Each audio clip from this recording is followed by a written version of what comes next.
Have you ever been treated like you were nothing but an inconvenience? Like your entire life, your memories, your sacrifices could be boxed up and shoved into a basement.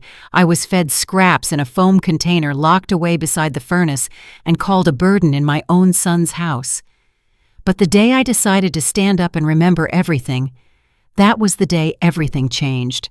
If my story moved, you don't let it end here. Subscribe so you never miss another true story of survival and justice. Comment below if you've ever felt invisible. Your voice matters. And if you know someone who needs hope, share this video. Because no one deserves to be forgotten. I remember the way the cold air clung to my skin that afternoon, like the world itself had decided I didn't belong anymore. I was sitting on the splintered wooden steps outside my son's house, a place I had once called a refuge. My hands were folded in my lap, palms aching from arthritis I refused to complain about. Inside, I could hear Tiffany's voice, sharp as broken glass, telling Aiden to hand me the dinner. Aiden didn't meet my eyes when he came out. He looked embarrassed. Maybe he should have. In his hands was a foam takeout box, the same kind you'd get from a cheap roadside diner. He set it down beside me without a word. I watched the condensation collect along the edge. When I finally opened it, a wave of sour, cold air hit my face. Inside was a single slice of meatloaf, cracked and gray, and a scoop of mashed potatoes half frozen in the center. "You should eat it out here," Tiffany called through the screen door. Her tone was bright, almost cheerful. "You always leave the kitchen smelling like old clothes." I wish I could tell you I said something brave. I wish I had shouted or thrown the box across the yard. But instead, I just nodded. Because some days, your voice feels like it's been locked away in a cabinet you can't open anymore. I picked up the plastic fork. My fingers shook. As I took that first bite, cold starch turned to paste in my mouth. My heart thudded not from anger, but from something heavier, shame. Aiden shifted awkwardly before slipping back inside, and the door clicked shut behind him. I sat there alone, the November wind curling around my ankles. I thought about how, not so long ago, I used to serve warm dinners at my own kitchen table in Oregon. How I used to laugh when Walter teased me for burning the garlic bread. Now even the memory felt like it belonged to someone else. But the part I want you to understand is this humiliation doesn't always come as shouting or slaps. Sometimes it arrives in a foam box handed to you by someone who can't look you in the eye. And it tastes like cold meatloaf you're too tired to spit out. I stayed on those steps longer than I should have, the taste of cold meatloaf sticking to the back of my throat. I knew if I went inside, Tiffany would be waiting with that brittle smile, the one that said she was just barely tolerating my existence. So I stayed in the chill, closing my eyes, trying to remember a time when dinner had meant something else, something warm and human. Before all this, I lived in a little yellow house in Corvallis, Oregon, where the porch was always cluttered with pots of rosemary and the wind smelled faintly of rain. My husband Walter built that porch himself the year after we married. He was tall with a voice that could fill up any room, but when he spoke to me, he was soft. Every Sunday we'd eat roast chicken at a table big enough for 8, even though it was usually just the 2 of us. He always carved the meat with a kind of ceremony, lifting each slice onto my plate like it was precious. He never let me feel small, not once. Even in the last weeks when the cancer had whittled him down to a shadow, he would still pat my hand and say, "Don't let them put you somewhere you don't want to be, Ellie. Promise me." I promised him. I really did. But life has a way of sneaking past your best intentions. After he was gone, the house felt too big, too full of ghosts. I thought if I tried hard enough to stay, maybe I'd keep a part of him there. But when the bills piled up and the property tax rose for the 3rd year straight, I finally admitted I couldn't hold it alone. That was when David called. He sounded almost relieved to have a solution. "Mom, come live with us for a while," he said. "You shouldn't be alone out there." Tiffany chimed in on speakerphone, her voice syrupy sweet. "We'd love to have you. It'll be good for Aiden to spend time with his grandma." At the time, it felt like grace, like the world was offering me one last harbor. So I packed up 40 years of living. I gave away my sewing machine, my grandmother's china, half the books Walter and I had collected. What didn't fit in the back of David's SUV I left behind. When we pulled into their driveway that first evening, I remember thinking how nice the house looked with the porch light on. Tiffany had even set the guest room with fresh linens and a little vase of daisies. "See," she said, touching my arm lightly. "You'll be comfortable here." I wanted to believe her. I really did. In those first weeks, we had dinners together at the kitchen table. I helped Aiden with his homework and folded laundry in the afternoons. Every night before bed, I'd stand by the window and tell Walter in my mind I'm okay. I'm still keeping my promise. But it didn't stay that way. And sitting out there on the steps with that takeout box, I realized how quietly the good intentions had rotted, how quickly a promise could slip through your fingers when nobody was looking. The good days faded in such small increments that for a long time I didn't realize they were slipping away. At first, it was little things. Tiffany started labeling the pantry shelves, moving my instant oatmeal and crackers to the very bottom. She'd sigh if I left so much as a teacup in the sink. "You know," she said one afternoon, her voice light as she pinned a grocery list to the fridge, "we're really trying to keep the electric bill under control. Maybe you could shower every other day instead of daily, just for a while." I nodded, because it seemed easier. That was how it started, choosing quiet over dignity. Aiden stopped sitting next to me at dinner. He claimed the smell of my lotion made him feel sick. I tried to switch brands, but then he started eating in the living room altogether. I asked David if we could talk about it, but he rubbed his temples and said he was exhausted from work and didn't want to get into drama. That winter, Tiffany announced we'd be making some changes to help the household run smoother. The first change was the guest room. I came home from an afternoon walk to find all my folded sweaters stacked in cardboard boxes. My rocking chair was shoved into the garage. In the middle of the carpet was a row of plastic storage bins, as if my life had been packed up while I was out buying bread. "It's just temporary."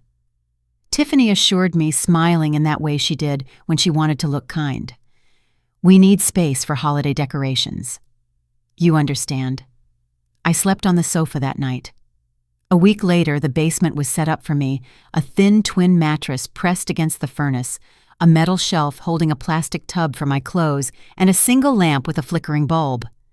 I asked if we could put down a rug to help with the draft. Tiffany said rugs were a tripping hazard. When the first snow came in December, I woke to find frost on the inside of the windows. My breath curled in white puffs. I pulled my coat over my pajamas and sat there feeling every bone ache. By then, dinner had become a transaction. Tiffany portioned meals on a cheap melamine plate, some nights a single scoop of canned soup, other nights a sandwich so cold it made my teeth hurt. She'd set the plate at the top of the basement stairs without knocking.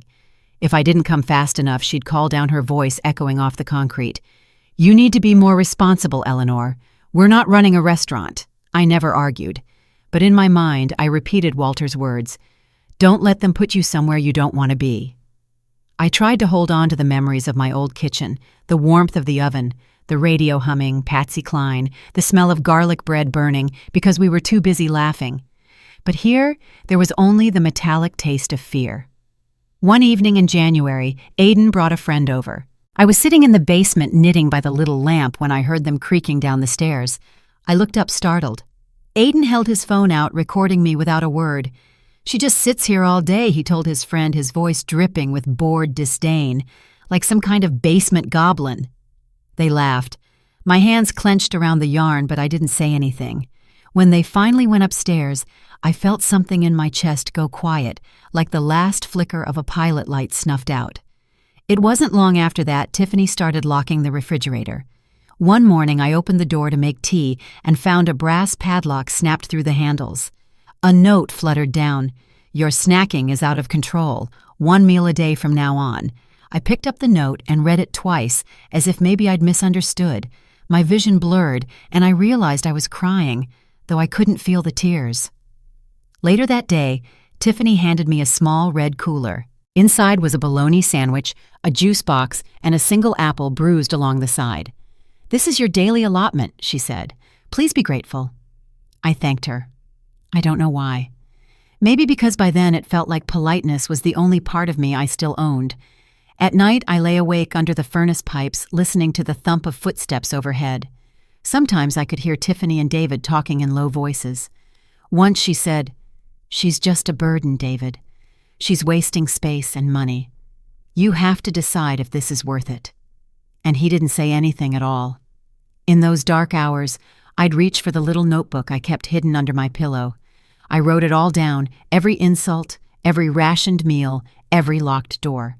The pages became my proof that I wasn't imagining it, that it was real, and that I still had a story no one could erase. But most of all, I wrote because Walter had asked me to promise. And even if I couldn't keep that promise yet, I could at least remember who I was before they decided I was nothing. I think the moment I decided to stop waiting for someone to save me came on a Tuesday morning in February. The furnace had kicked on before dawn, rattling the pipes like old bones. I lay awake on that narrow mattress, feeling the heat blow across my face and the cold seep up from the concrete. Above me, Tiffany's voice drifted down shrill and careless. "I'm not doing this forever," she was saying. "She can't just squat in our basement until she dies." Her words settled over me like a second blanket, only this one was made of shame. I pressed my palm over my heart to steady it. And I thought, if you don't stand up now, you never will. I waited until the house grew quiet. David had left for work. Aiden was at school, and Tiffany had gone out for errands. I climbed the stairs slowly, every step an effort. My legs had grown weaker over the months, and part of me hated how much I noticed it. In the kitchen, I poured myself a glass of tap water. My hand trembled just enough to make the rim clink against my teeth. I set it down, took a breath, and went to the hall closet where I'd hidden my old purse. The leather was cracked, but inside, wrapped in a grocery bag, was my last piece of real power: Patrick Malone's business card. Patrick had been Walter's attorney for nearly 30 years. He'd helped us write our wills, manage the savings bonds, and set up the account Walter called the safety net. I hadn't spoken to Patrick since Walter died. But as I held the card, the memory of my husband's voice came back so clear it felt like he was standing right behind me. "Don't let them put you somewhere you don't want to be." My hands were steady when I dialed. Patrick answered on the second ring. "Eleanor," he said, sounding surprised. "It's been a long time." I didn't bother pretending this was a friendly call. My throat was dry as I began listing everything: the basement, the locked fridge, the cold dinners, the things Tiffany said when she thought I couldn't hear. My voice cracked once or twice, but I kept talking until it was all out. When I finally stopped, there was a silence that felt heavier than any insult I'd endured. Eleanor Patrick said quietly, "I believe you, and you need to know this isn't just unkind, it's elder abuse. You don't have to keep enduring it." Something loosened inside me like a fist unclenching. "I'm going to help you," he said. "But first you need to keep documenting everything. Take photos, record their voices if you can. The more evidence you have, the harder it will be for them to deny it later." I hung up the phone, feeling my heartbeat steady and fierce. For the first time in months, I wasn't just surviving. I was preparing, and that made all the difference. The next morning I woke before sunrise, my mind sharper than it had been in months. For so long I'd been drifting through each day like a ghost, but now every sense felt raw and alive. I pulled my little notebook from under my pillow and read over the notes I'd been scribbling in the dark. January 8th. Aiden recorded me knitting, called me basement goblin. January 22nd.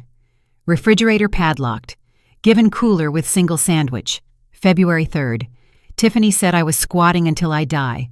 I underlined that last sentence twice, pressing the pen so hard it almost tore the page. Patrick's voice still rang in my ears.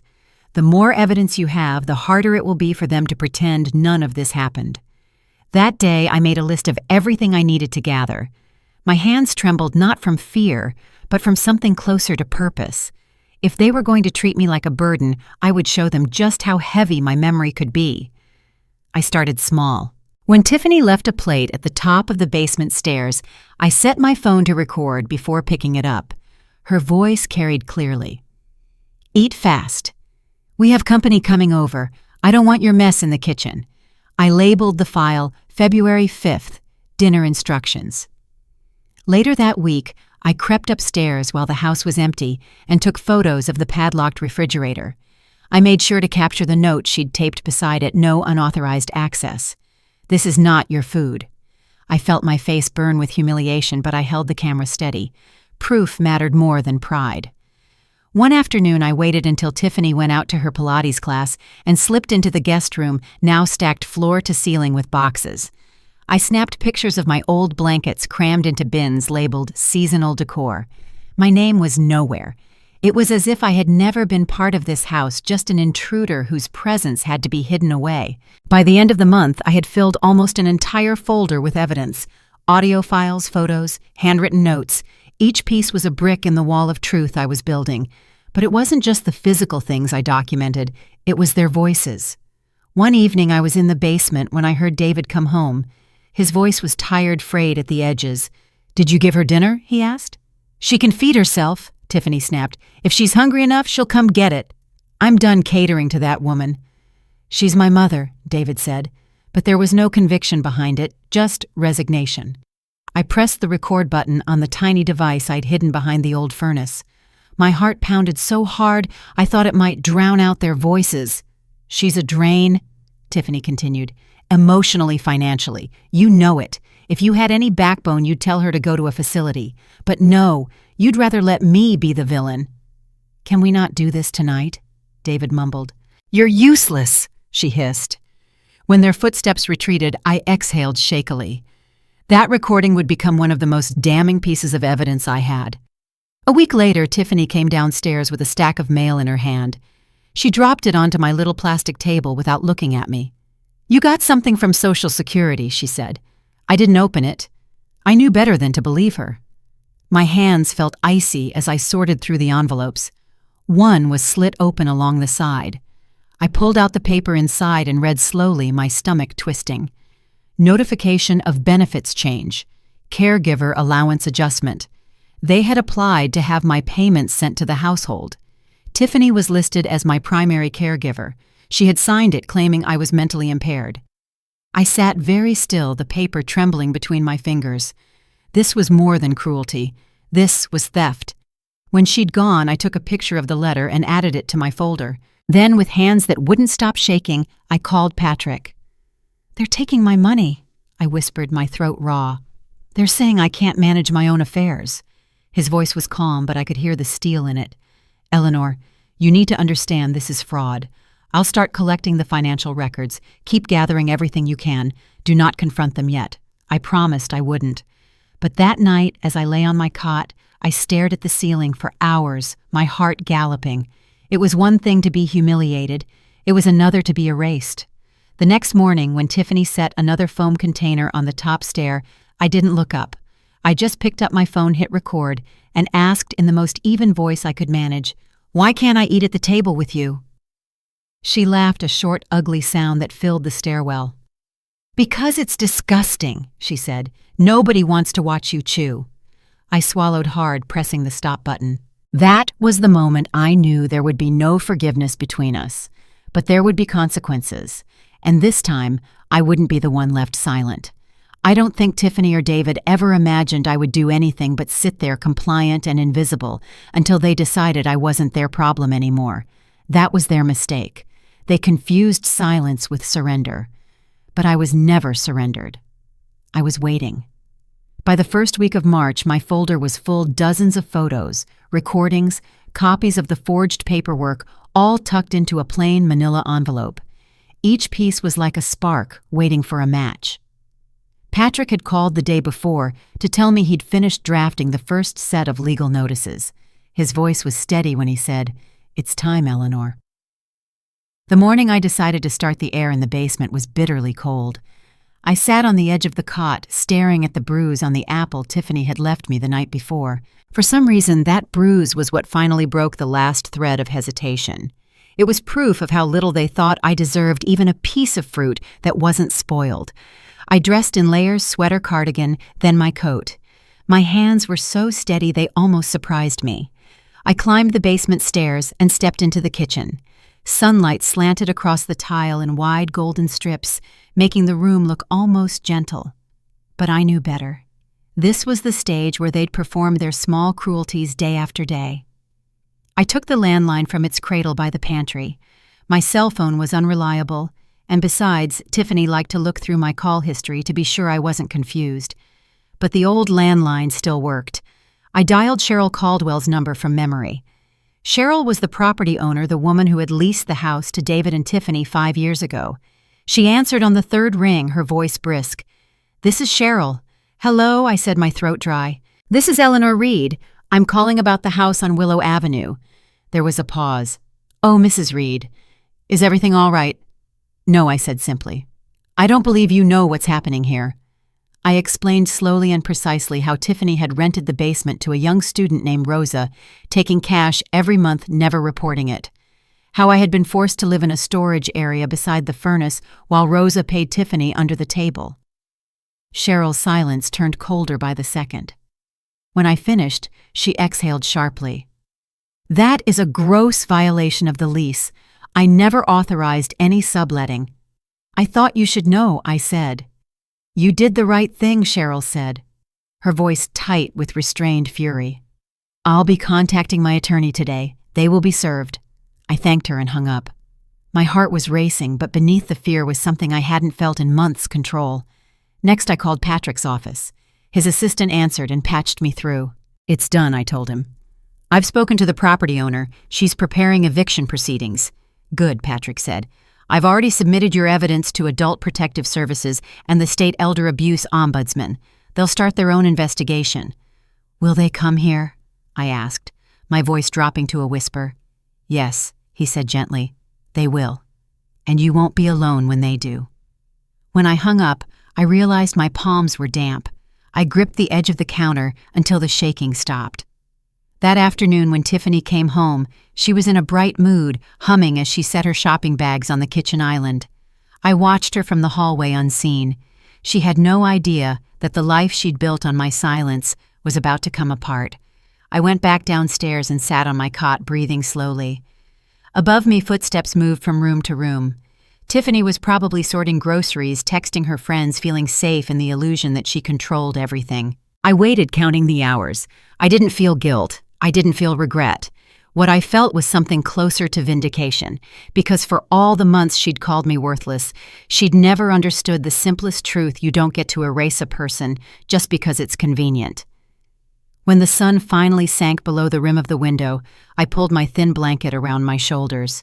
Tomorrow, the first of many knocks would come, and this time, it wouldn't be me standing on the wrong side of the door.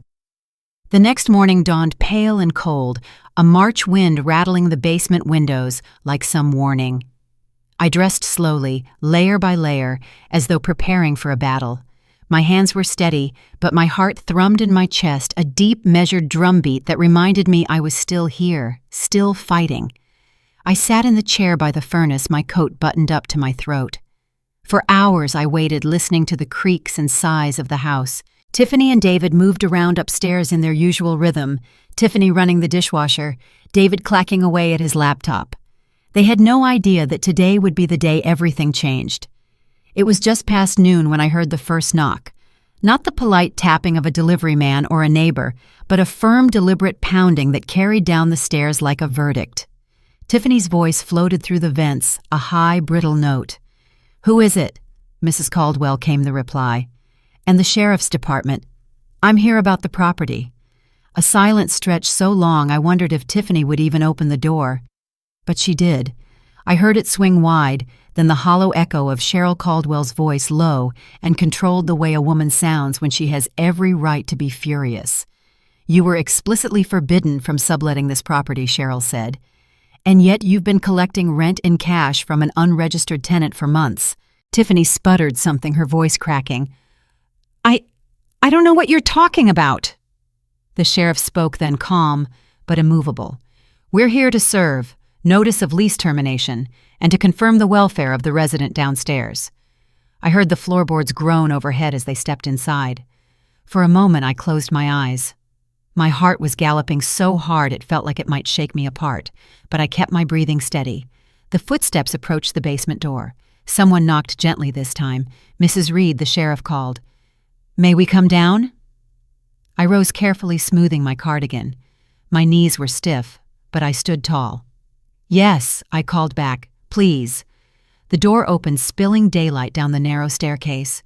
Cheryl was the first to appear, her expression stricken when she took in the cot beside the furnace, the boxes stacked to the ceiling, the little plastic table with my cracked teacup. "Oh my God," she murmured. The sheriff followed her in his gaze, sweeping the room. He didn't look surprised, only solemn. "Ma'am," he said, "are you here by choice?" "No," I said, my voice firm.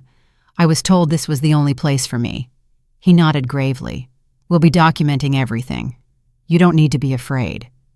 I felt something uncoil inside me, a tightness I hadn't realized I'd been carrying. Upstairs, Tiffany's voice rose into a shriek. "She's lying! She's confused! She doesn't know what she's saying!" I climbed the steps slowly, one hand on the railing.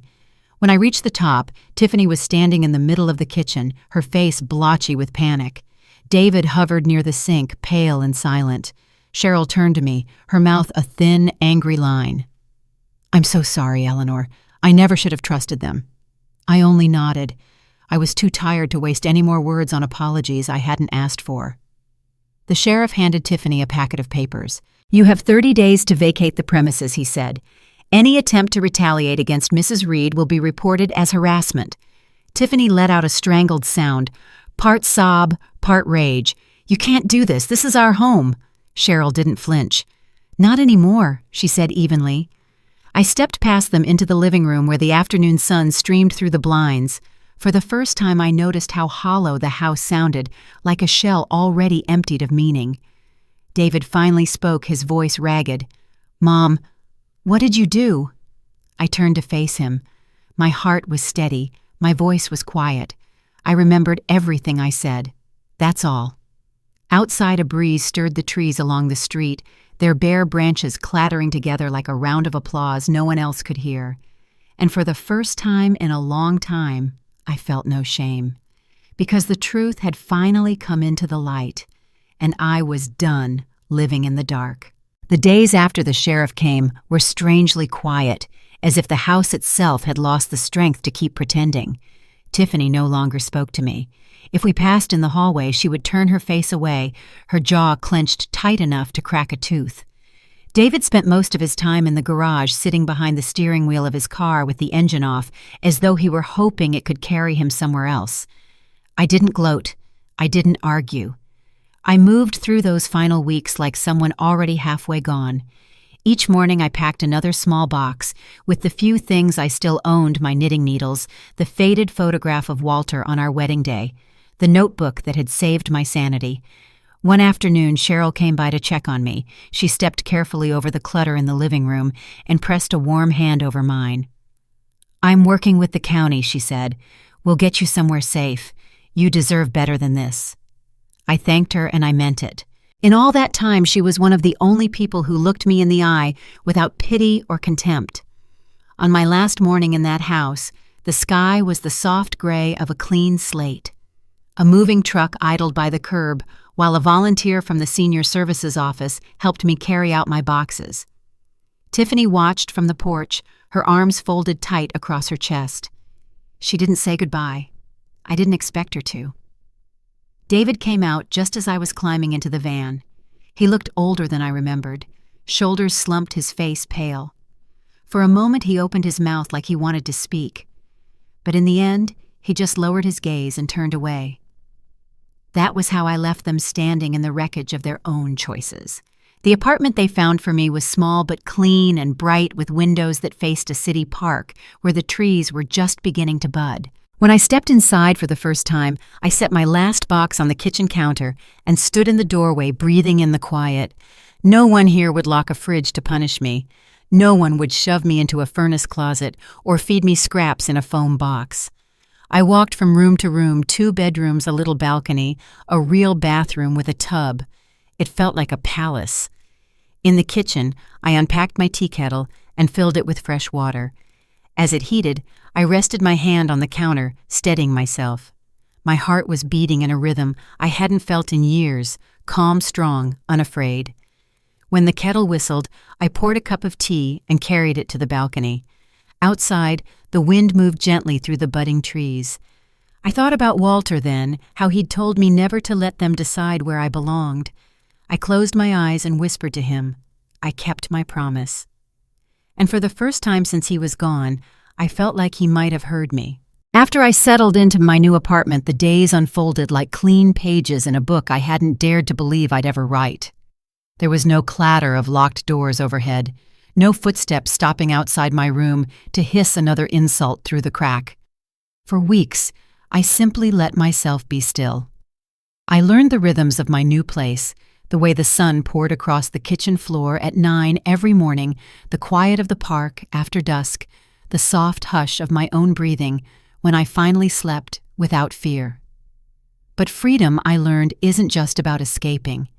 It's about deciding what you will do next. One morning, I carried a folding chair and my tea out onto the balcony.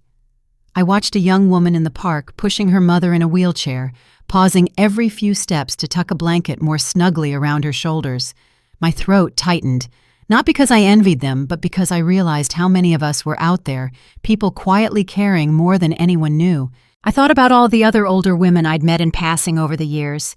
Women who had outlived husbands' homes, sometimes even children. Women who had never been taught that they deserved respect simply because they were still here. That was the moment I decided I didn't want to spend the rest of my life remembering what was taken from me. I wanted to build something for the ones who were still losing. I called the local community center and asked if they had space for a weekly gathering. They offered me a small unused meeting room off the main hall, just big enough for a folding table and a coffee urn. I named it the Golden Hour. Every Friday afternoon I brewed a pot of tea and set out a plate of cookies. At first, only 2 women came, both of them hesitant, both unsure if they had anything worth saying. But the second week they brought a friend. The week after that, 2 more. We sat together and shared our stories no matter how ordinary or painful. I watched them lean in close, nodding, sometimes crying, sometimes laughing so hard the whole table shook. I didn't have to explain why I'd started the group. They understood before I ever opened my mouth. Because in a world that so often tries to erase us, we all needed proof that our lives still mattered. And there in that little room that smelled of cheap coffee and hope, I found something I hadn't known I'd been looking for, the beginning of a new purpose. By the end of that first season, the Golden Hour had grown into something I never could have imagined while I was trapped in that cold basement. Every chair in our little meeting room was filled. Sometimes we even pulled in extras from the hallway. Women brought quilts to drape over their laps fresh-baked pies, to share old photographs to pass around. It felt like the life I thought I'd lost, only richer, because it was built from the courage of people who had survived too much to ever pretend again. One Friday afternoon, just as I was locking up, I heard a hesitant knock at the door. I turned, and for a moment my heart stuttered. Aiden stood there taller than I remembered his hair, shaggy hands shoved deep into the pockets of his sweatshirt. He looked at the floor when he spoke. "Grandma, I heard about this place. I didn't know if I should come." For a long moment, I said nothing. I thought about all the evenings he'd stood on the stairs with his phone pointed at me, the way he'd laughed while I tried to disappear. But I also thought about how old he was, then still a boy trying to please people who taught him cruelty. When he finally raised his eyes to meet mine, they were rimmed in red. "I'm sorry," he whispered, "for all of it." I let out a slow breath. My hands were steady as I opened the door wider. "Come in," I said simply. He stepped inside, shoulders sagging with relief. And in that moment I realized forgiveness doesn't mean forgetting. It just means choosing to stop carrying the weight alone. Later that evening, when everyone else had left, Aiden helped me stack the chairs. He looked around the small room, his voice low. "You really made something here." I nodded, because I was tired of letting other people decide what my life would be. He swallowed hard. "I want to help, however I can. And maybe that was the greatest victory of all, not just reclaiming my own dignity, but planting the seed of something better in someone else." Before we turned off the lights, I pinned a new sign to the bulletin board near the door. It said in bold black letters, "No one here is invisible." Standing there beside my grandson in that warm little space full of second chances, I felt something I hadn't dared hope for when this all began. Peace. And in that peace, I finally understood what Walter had meant when he asked me to promise not to let them decide where I belonged. Because I hadn't just found a place, I had built one. For most of my life, I believed that staying quiet was the same as keeping the peace. I thought if I didn't complain, if I didn't make waves, people would respect my place in their lives. But silence doesn't always protect you. Sometimes it becomes the very reason others think they can treat you like you don't matter. What I learned is this: you are never too old to reclaim your dignity. You are never too small to make your voice heard. Even if the world tries to shut you away in a basement or call you a burden, your worth doesn't disappear. It waits for you to remember it and to defend it. If you ever find yourself in a place where you feel invisible, I hope you'll remember my story.